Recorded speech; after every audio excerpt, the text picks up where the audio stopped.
Hi, good afternoon. It's Wednesday, and I'm going to talk about week 8 and what's due at the end of this week on Friday, namely Chapter 7 quiz and also your first Brooklyn business assignment, where you decide with the group which business you're going to be studying. So I'll just talk briefly about these two things so that you'll be clear about it. So for the exam, for the Chapter 7 exam, we're talking about marketing in a more global context. And so two interesting questions to think about, and I think they'll help you prepare as well for the exam. Let's think about the question of whether, with globalization, are cultures becoming more homogenized? Are they becoming more similar? Is there a kind of lack of difference, diversity, or value systems becoming maybe more like American value systems across the world because we are sharing technology, we are sharing some of the same products?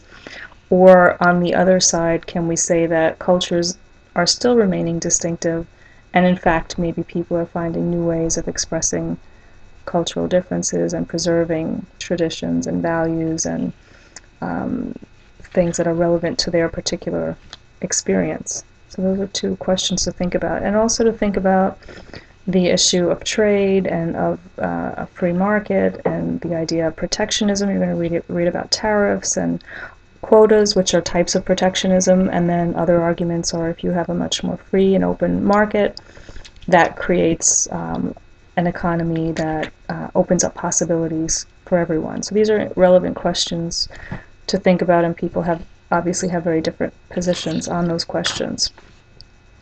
So when you think about globalization and you think about it in relationship to marketing, one of the important things to think about is that you have to have, in order for there to be a global consumer, you have to have people that are sharing similar products, that have that know the same brands.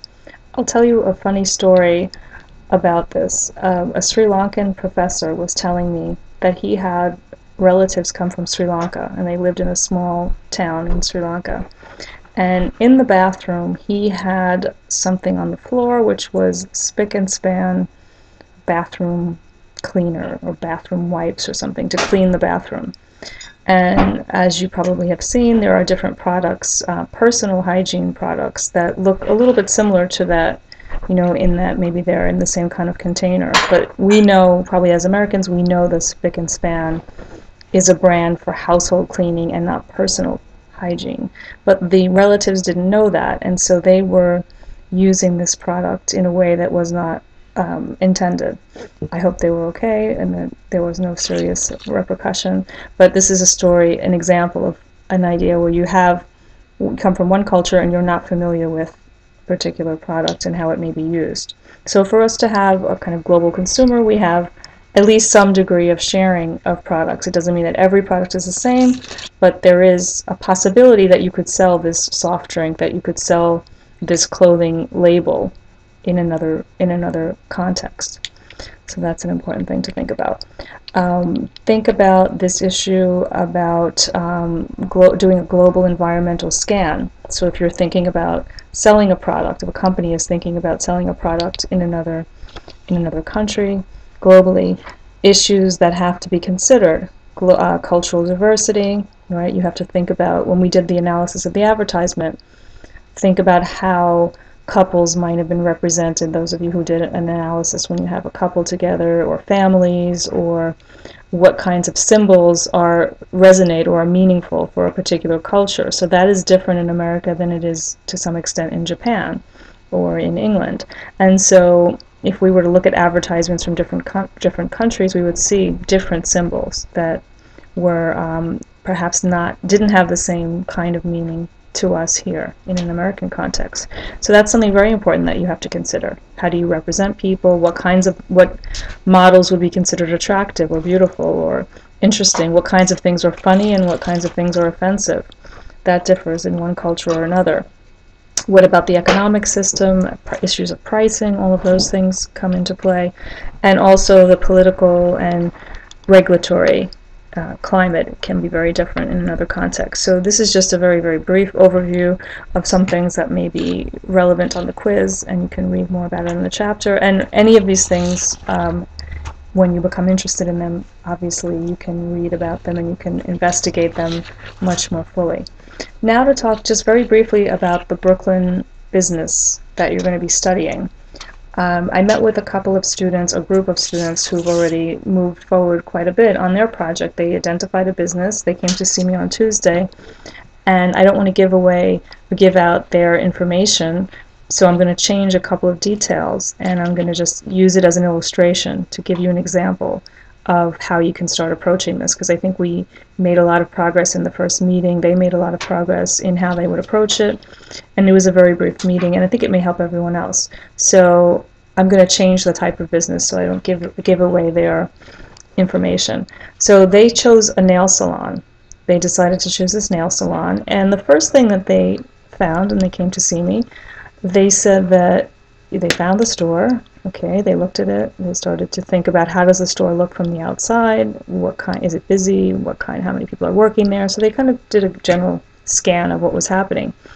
But what they did then is they decided, because remember, maybe one of our focuses is to think about how that business could maybe better present itself, market itself, connect with Brooklyn College. We have more than 15,000 students on campus. We have faculty, administrators. These are people who possibly could be using these services and maybe are really not. And I think that was their observation, that the people that were inside were not from Brooklyn College. They were neighborhood kind of people, or people that worked in other establishments in the neighborhood. So one of the things they found, which was very interesting, and I think the luxury project that we've been doing maybe kind of put them in this frame of mind, one of the things they found is that they couldn't find the website for the brand. And in fact, there was a website. Eventually we did find it. But the company had changed names but had not bothered to change its website or its name on the website. So you could find it, but you wouldn't get all of the information. Another big problem or big issue that, again, we looked at the website. First of all, the color scheme, and I think some of you have identified these things that were not as poorly devised in the luxury brands as they were on this website. But what happened was, it was like a blue, dark blue background with, a light blue background, let's say, with dark blue letters. So it was really very hard to read. That was a problem. And so that, the idea that the name had changed, the address remained the same, but the name changed, so that would cause confusion.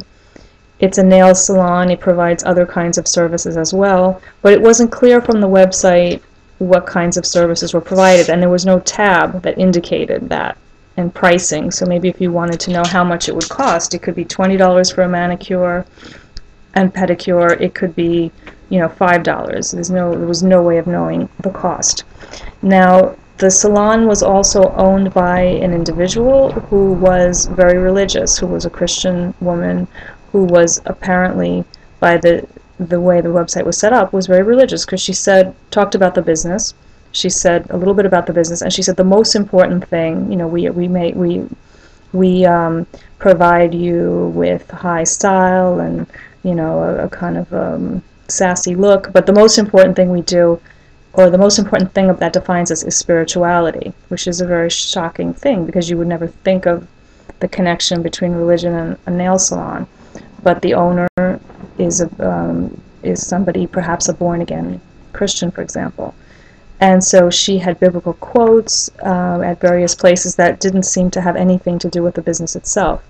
And so one of the things that the students are going to do, that they would like to do, is to find out, if you go into this kind of a place to have a manicure, are you going to get, let's say, this, are you going to be preached to, or are you going to get some kind of religious treatment that includes, or some kind of conversation that may include references to this religion.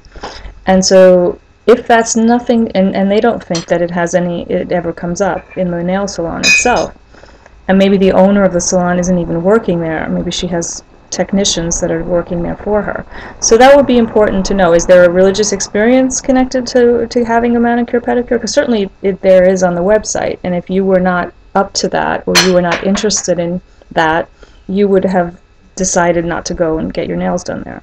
So if that's not a part of the experience, then why is it why do we have the biblical quotes on the website? That would be, now when you talk to the business owner, presuming that she's cooperative and she wants you to study the business and she wants to get some advice, you would ask that kind of question. What is your goal? What kind of vision do you have? And you might, delicately raise the question that, I noticed that there were certain religious quotes on the website, and how does that connect with the business? So that may be one thing you might want to suggest is changed, right? Because if you're going to want to reach out to Brooklyn College students, most people probably, even if they are religious, may not want to have a religious sermon during the time that they're getting this kind of service. So that can be a real conflict. So as you see, we identified something that's very important and very interesting to study at this business. And the students are going to look in that. And I think look into that. And I think it's fascinating. And I think that, again, if you find out that the business owners have a very, very different orientation. If their orientation is to mix religion and manicures, then that's a different situation. Maybe there is a demographic for that. Then you have to be clear about that. But there's nothing in the salon itself that indicates that to somebody walking in off the street. So there's a disconnect, and that's an important issue to identify. So you want to just be doing a preliminary, having your eyes open, not knowing what you really are going to find, and looking at it, discussing it. That's a start of how you approach the businesses. So all you have to do is talk to your group, decide on a business that you want to study. You can each give ideas, determine something, have one of the group members hand that in by Friday before midnight. I mentioned in the email I sent around that some people still haven't handed in their advertisement analysis, so there'll be some points taken off, but get everything in, by this evening at the latest, because I'm going to have to give a 0 to other things that are not handed in. Group, the assignment number 7 for luxury, you have a little more time if you need that, but also you should be working on getting everything in that you haven't done, so that you can move on to the next situation. So thanks for listening, and have a very good week, and I will continue with videos on the next projects as well.